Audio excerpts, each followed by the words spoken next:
अध्यात्म विज्ञान कोई धर्म या संप्रदाय नहीं है, ये स्पिरिचुअल साइंस है जो कुदरत के कानून पर आधारित है। ये विज्ञान पूरे ब्रह्मांड के सभी रहस्यों को उजागर करता है और जीवन के सभी पहलुओं को समझने के लिए एक नई दृष्टि देता है। इसी को आर्ट ऑफ विजन कहते हैं, दुनिया को देखने की एक नई दृष्टि, जो अध्यात्म विज्ञानी परम पूज्य स्वामी श्री कमलेशानंद जी के निर्देशन में सनातन सत्य का अनुसंधान कर हमारे जीवन को प्रकाशित करे। जय सच्चिदानंद। चेतन मिश्रित आत्मा, ये जो पद के अंदर जो बताया गया है कविराज श्री ने, ये क्या कहना चाहते हैं कि आत्मा जब देह के साथ जुड़ा हुआ है, आत्मा जब देह के साथ जुड़ा हुआ है तो वो मुक्त तो नहीं है, मगर आत्मा देह के साथ अज्ञान के साथ जुड़ा हुआ है, वहां तक तो आपको जन्म मरण लेना पड़ेगा, क्योंकि वो अशुद्धि है। अशुद्धि शब्द कभी आत्मा को नहीं लगता है, क्योंकि आत्मा कभी अशुद्ध होता ही नहीं है, और आत्मा को अशुद्ध करने वाला पदार्थ भी दुनिया में कोई है नहीं, क्योंकि वो खुद ही चेतन है। मगर आत्मा होते हुए हम आत्मा को ही नहीं जानते हैं, नहीं पहचानते हैं, नहीं अनुभव करते हैं, क्योंकि अज्ञान का कर्टेन है, क्योंकि देहाध्यास है, क्योंकि 5 इंद्रियों के विषय में इंटरेस्ट है, क्योंकि संसार में इंटरेस्ट है, क्योंकि हमको अभी भी संसार के सुख चाहिए। ये सब जो अज्ञानता पड़ी है हमारे अंदर, इसीलिए ये अशुद्धि के कारण, ये कर्टेन के कारण हम खुद की अनंत शक्ति वाले आत्मा को, अनंत सुख वाले आत्मा को होते हुए भी अनुभव नहीं कर पाते थे।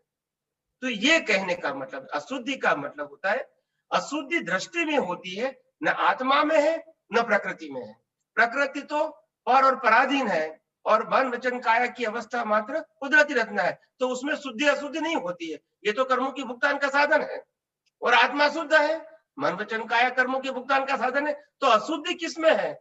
अशुद्धि प्रतिष्ठित आत्मा में है, और वो प्रतिष्ठित आत्मा में जो अशुद्धि है वो ही हमको निकालनी है। मगर कैसे निकालेंगे? उसीलिए ज्ञानी पुरुष ने बताया कि अशुद्धि क्या है। मन वचन काया की कोई भी अवस्था में मैं आत्मा हूं, मैं चेतन हूं, मैं अविनाशी हूं, मैं अनंत शक्ति वाला हूं, ये ज्ञान के रूप में मैं भूल जाता हूं, नंबर 1। और नंबर 2, मन वचन काया उनकी अवस्था और 5 ज्ञानेंद्रियों से अनुभव में आती पूरी सृष्टि कुदरती रचना है, ये देखने का मैं भूल जाता हूं। ये दर्शन यानी मिथ्या ज्ञान और मिथ्या दर्शन, ये दोनों की भूल से मैं नया कर्मों को चार्ज करता हूं, और वही कर्म जन्म मरण के चक्कर में फंसा देते हैं। तो ये अशुद्धि दूर करना है। हर अवस्था में, हर संजोग में मैं शुद्धात्मा हूं, मन वचन काया की अवस्था मात्र कुदरती रचना है, इंद्रियों से दिखती पूरी सृष्टि वो कुदरती रचना है।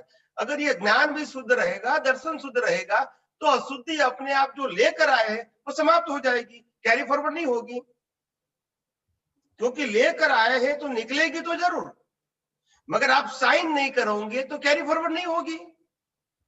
आखिर कर्म हमारे सिग्नेचर के बिना बनते ही नहीं है, क्योंकि भुगतान हमको करनी है। तो जहां तक अज्ञानता है, अज्ञानता का मतलब होता है जहां तक आप सनातन सत्य की दृष्टि आपके पास लाइव नहीं है। ये नॉलेज की बात नहीं है, हर अवस्था में ये लाइव विज्ञान की दृष्टि रहनी चाहिए, वो ज्ञान और दर्शन के रूप में, शुद्ध ज्ञान और शुद्ध दर्शन के रूप में। शुद्ध ज्ञान कौन सा है? मैं मन वचन काया से मुक्त चेतन ऐसा शुद्धात्मा हूं, मैं अविनाशी हूं और सर्व प्रकार की अनंत शक्तियों वाला हूं, ये शुद्ध ज्ञान होना चाहिए। और दर्शन शुद्धि क्या है? मन वचन काया और 5 इंद्रियों से अनुभव में आती पूरी सृष्टि कुदरती रचना है। फिर इसमें मैंने किया, तुमने किया, मेरा है, तेरा है, छोटा है, बड़ा है, सुखी है, दुखी है, गरीब है, पैसे वाला है, स्त्री है, पुरुष है, आगे हूं, पीछे हूं, ये सब्जेक्ट ही खत्म हो जाएगा। कुदरती रचना का मतलब क्या हुआ? आपका कुछ है ही नहीं, तो क्यों आप ड्युअलिटी में, द्वंद में पड़े हैं?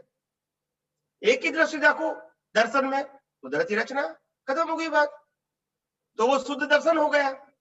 और शुद्ध ज्ञान, मैं शुद्धात्मा हूं, मैं चेतन हूं, मैं अविनाशी हूं और सर्व प्रकार की अनंत शक्ति वाला हूं। तो ये ज्ञान दर्शन दोनों शुद्ध रहेगा हर अवस्था में, तो चारित्र तो वो परिणाम है। शुद्ध ज्ञान, शुद्ध दर्शन का रिजल्ट क्या है? शुद्ध चारित्र। शुद्ध चारित्र का मतलब होता है वितरागता। शुद्ध चारित्र का मतलब होता है निर्लेपता, असंगता। तो ये जो हमारी जो अवेयरनेस है, ये रहती है, रहनी चाहिए। पद के अंदर कविराज मुख्यतः ये कहना चाहते, तो इसीलिए बहुत अच्छा पद है। और मैं समझता हूं कि इस प्रकार से कविराज सिंह का पद हर सत्संग में एज फार एज पॉसिबल गाया जाएगा, और यहाँ लोग उनका हम सब उसको समझने की कोशिश करेंगे, और किस प्रकार